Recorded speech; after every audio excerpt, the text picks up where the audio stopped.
Hello friends, অনেক অমুসলিম অর্থাৎ নন মুসলিমরা এবং ইনক্লুডিং অনেক মুসলিমরাও বিশ্বাস করেন যে কোরআনে অর্থাৎ ইসলাম ধর্মে গণতন্ত্র নেই, গণতান্ত্রিক মূল্যবোধ নেই অর্থাৎ ডেমোক্রেটিক ভ্যালুজ।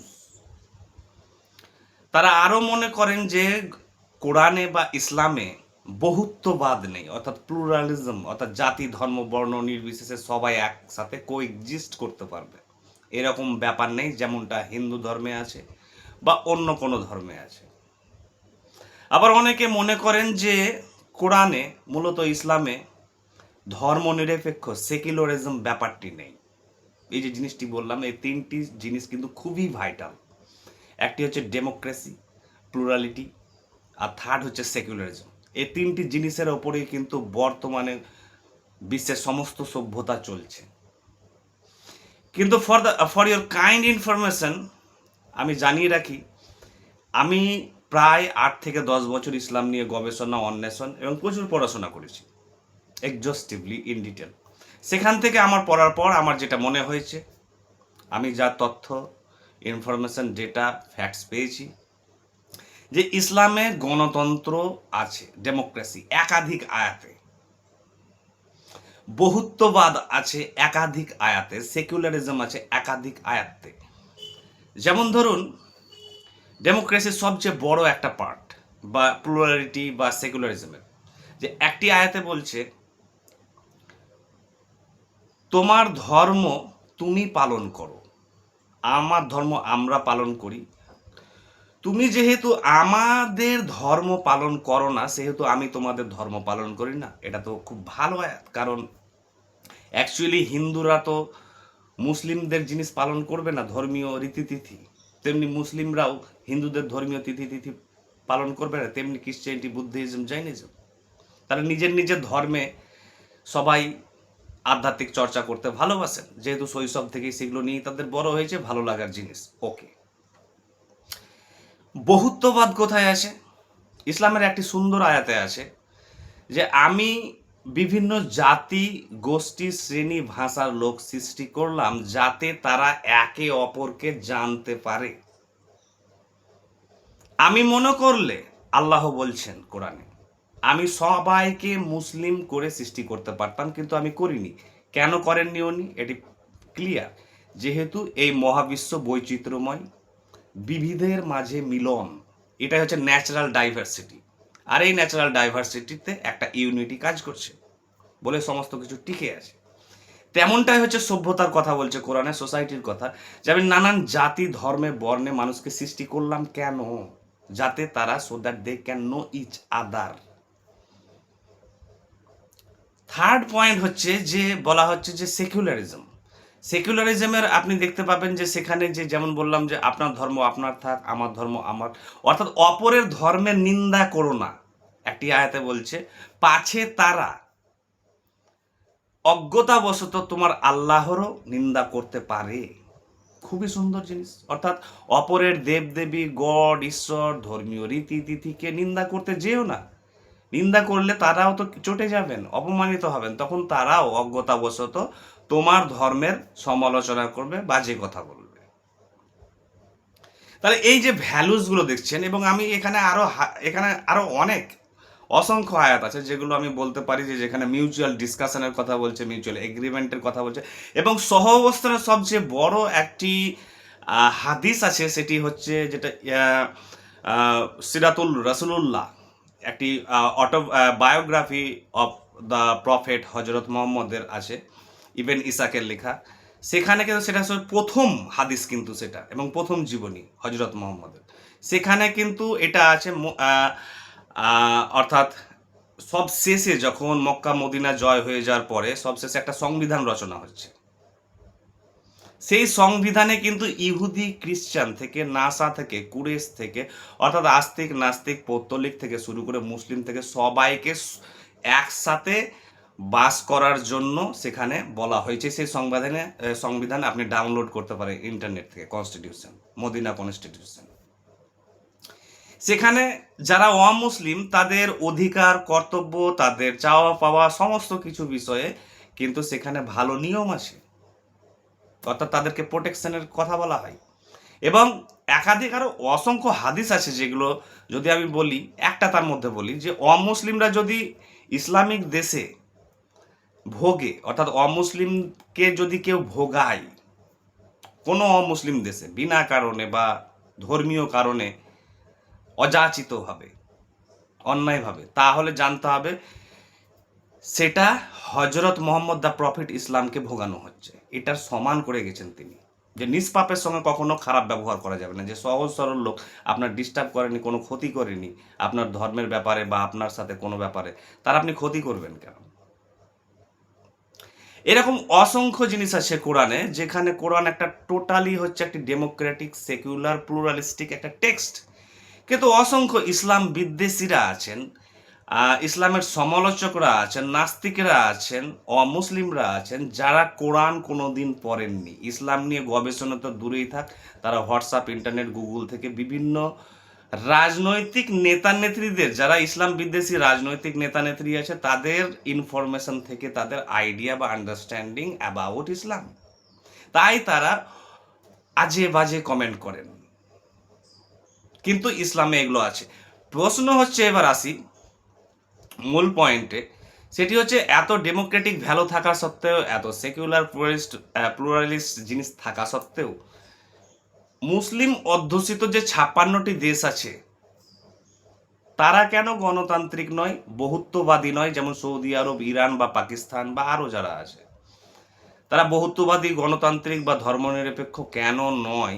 সেটা কার দোষ? সেটা কোরআনের দোষ, ইসলামের দোষ, না যারা সে দেশের সরকার আছে, রাজনৈতিক নেতা নেত্রীরা আছে, তারা করেছেন ওটা? বুঝতে পারছেন ভালো করে? কোরআনের এটা প্রবলেম নয়, প্রবলেম হচ্ছে অনুগামীদের। এই হচ্ছে গ্লোবাল পজিশন অফ মুসলিমস, মুসলিমদের অবস্থান। কিন্তু অসংখ্য মুসলিম আজ আধুনিক শিক্ষায় শিক্ষিত, যারা সাহিত্য, দর্শন, বিজ্ঞান নিয়ে যারা চলে, তারা কিন্তু পুরোপুরি ডেমোক্রেটিক, সেকুলার এবং প্লুরালিস্ট মাইন্ড তাদের। ঠিক উদার যারা শিক্ষিত, সচেতন, উন্নত হিন্দু আছে তাদের মতো, বা উন্নত খ্রিশ্চান আছে, বা জৈন আছে, বা বুদ্ধিস্ট আছে, বা নাস্তিক আছে, তাদের মতো। এবার আসি মূল পয়েন্টে, আরেকটি থার্ড পয়েন্ট যেটি খুবই সেন্ট্রাল এবং ভাইটাল, সেটা হচ্ছে মুসলিমদের position, social, economic, political, historical এবং শিক্ষাগত, ভারতবর্ষে specially after independence, post independent ইন্ডিয়াতে ভারতবর্ষে মুসলিমদের অবস্থান। স্বাধীনতার পূর্বে যা হওয়ার হয়ে গেছে, ব্রিটিশদের ষড়যন্ত্রে যা হওয়ার হয়ে গেছে, পার্টিশন থেকে শুরু করে হাজারো জিনিস, হাজারো কমিউনাল ক্ল্যাশ থেকে শুরু হয়ে গেছে, যার টোটাল মাস্টার মাইন্ডটাই ছিল ব্রিটিশদের total structure, administrative, bureaucratic, total. এবার আসছে ভারতবর্ষের স্বাধীনতার পরবর্তী সময়ে মুসলিমদের অবস্থান। এটি খুব ভাইটাল জিনিস, ভালো করে বুঝবেন। এইখানে যে স্বাধীনতার পরে ভারতবর্ষে যেসব মুসলিমরা থেকে গেলেন না কোথাও, এই দেশেই থাকতে চাইলেন, তারা কিন্তু বেশিরভাগটাই নির্ভরশীল হয়ে পড়লো কিন্তু ধর্মীয় গুরুদের ওপরে, ধর্মীয় নেতাদের ওপরে তাদের জীবিকা। যার জন্যই তারা আধুনিক শিক্ষা, আধুনিক সাহিত্য, বিজ্ঞান, দর্শন, প্রযুক্তি, জার্নালিজম, মাস কমিউনিকেশন, ইকোনমিতে পিছিয়ে পড়লো ব্যাপকভাবে। ভালো করে বুঝতে হবে, ভাইটাল। অর্থাৎ যে সময়ে ভারতবর্ষে ব্রিটিশরা ওয়েস্টার্ন এডুকেশন সিস্টেম চালু করেছিল, সেই সময়ে ভারতের যারা রিফর্মাররা ছিলেন, যেমন ঈশ্বরচন্দ্র বিদ্যাসাগর থেকে শুরু করে আরও অনেক সমাজ সংস্কারকরা, তারা কিন্তু ভারতীয় হিন্দুদেরকে কিন্তু পাশ্চাত্য শিক্ষায় শিক্ষিত করার জন্য দারুণভাবে কোঅপারেট করেছিল এবং সাহায্য করেছিল, সহযোগিতা করেছিল। তাই একটি বড় মিডিল ক্লাস হিন্দুর জন্ম দেখা দিয়েছিল, কিন্তু মুসলিমদের দেখা দেয়নি। কারণ মুসলিমদের ক্লেরিকরা, প্রিস্টরা, তাদের মৌলবি থেকে শুরু করে যাদের অথরিটি, তারা কিন্তু সেখানে মুসলিম পপুলেশনকে যেতে দেয়নি, একটাই ভয়ে যে ইসলামের হয়তো ক্ষতি হবে, অর্থাৎ তাদের স্পিরিচুয়াল জগৎ। কিন্তু মোটেই না। আজ মুসলিমরা আধুনিক শিক্ষা নিচ্ছে, দর্শন, বিজ্ঞান, প্রযুক্তি নিচ্ছে, সেখানে কি ইসলামের ক্ষতি হয়েছে? না। কারণ ধর্ম জিনিসটা হচ্ছে ব্যক্তিগত জিনিস, আমার অন্তরে থাকলো, এতে ক্ষতি হওয়ার কি আছে? আমার ধর্মটা তো আমি আরও বেটারভাবে পালন করতে পারবো যদি আমি আরও সায়েন্স, টেকনোলজি, সাহিত্য, লিটারেচার জানি। তাই আজ যেমন ধরুন পশ্চিমবঙ্গের কথা ধরি, পশ্চিমবঙ্গে কজন মহিলা, মুসলিম মহিলা সাহিত্যিক আছে বলুন তো? যেমন হিন্দুদের আছে, সুচিত্রা ভট্টাচার্য থেকে মহেশ্বেতা দেবী থেকে আশাপূর্ণ দেবী থেকে হাজারো। পশ্চিমবঙ্গে মুসলিম মহিলা সাহিত্যিক নেই। কারণ কেন? এই যে বললাম, পরবর্তী স্বাধীনতার পরবর্তী ভারতবর্ষে মুসলিমদেরকে অমুসলিমরা বঞ্চিত করেনি, প্রথমে হচ্ছে মুসলিম ক্লেরিকরা, প্রিস্টরা। কিন্তু তারা ভুলে গেছেন যে মেয়েদের জন্য শিক্ষা বা পুরুষদের জন্য শিক্ষা এলে এরা আরও বেটার মুসলিম হতে পারতো, আরও বড় বড় সাহিত্যিক, বিজ্ঞানী, প্রশাসক, আমলা, জাজেস থেকে শুরু করে জার্নালিস্ট সব কিছু হতো। আজকে ভাবুন তো, মুসলিম 20-25 কোটি জনসংখ্যা ভারতবর্ষে, এদের এদের মধ্যে এদের কাছে বড় মাপের মূল স্রোতের মিডিয়া হাউস নেই, যেমন the Times of India, the Hindu, আপনি দেখছেন তো বড় বড় পেপার, দ্য স্টেটসম্যান, বা প্রিন্ট মিডিয়া, ডিজিটাল মিডিয়া। মুসলিমদের নেই। মুসলিমদের মধ্যে বড় বড় সাহিত্যিক, লেখক, চিন্তাবিদ নেই, আছে হাতে গোনা কয়েকজন। মুসলিমদের এই পিছিয়ে থাকার জন্যই মুসলিমদেরকে আজ দেখছেন না চারিদিকে বিভিন্নভাবে এক্সপ্লয়েট করছে, পলিটিক্যালি, ইকোনমিক্যালি, সোশ্যালি, সব দিক দিয়ে কিন্তু তাদেরকে কর্নার করার চেষ্টা করা হচ্ছে। তাই মুসলিম জাগরণ কোথায় ঘটবে? যদি মুসলিমরা তাদের স্বর্ণযুগ কি ভুলে গিয়েছে, যে স্বর্ণযুগে হাজারো সাহিত্যিক, দার্শনিক, বিজ্ঞানীরা কোরআনকে কেন্দ্র করে আবির্ভাব হয়েছিল তাদের। তাই মুসলিমরা যদি এখন আধুনিক শিক্ষা, দর্শন, বিজ্ঞান, প্রযুক্তির উপরে প্রচুর পরিমাণে জোর দেয়, জার্নালিজম থেকে, মিডিয়া হাউস থেকে, তাহলে মুসলিমরাও কিন্তু, যেমন বৌদ্ধরা আছে, জৈন আছে, বা শিখ আছে, জুরাস্টার আছে, যাদের অবদান ভারতবর্ষে বিশাল এবং তাদেরকে কেউ বিরক্ত করে না পলিটিক্যালি বা সোশ্যালি, তেমনটাই ভাবে মুসলিমরা থাকবে। কেন বলুন তো?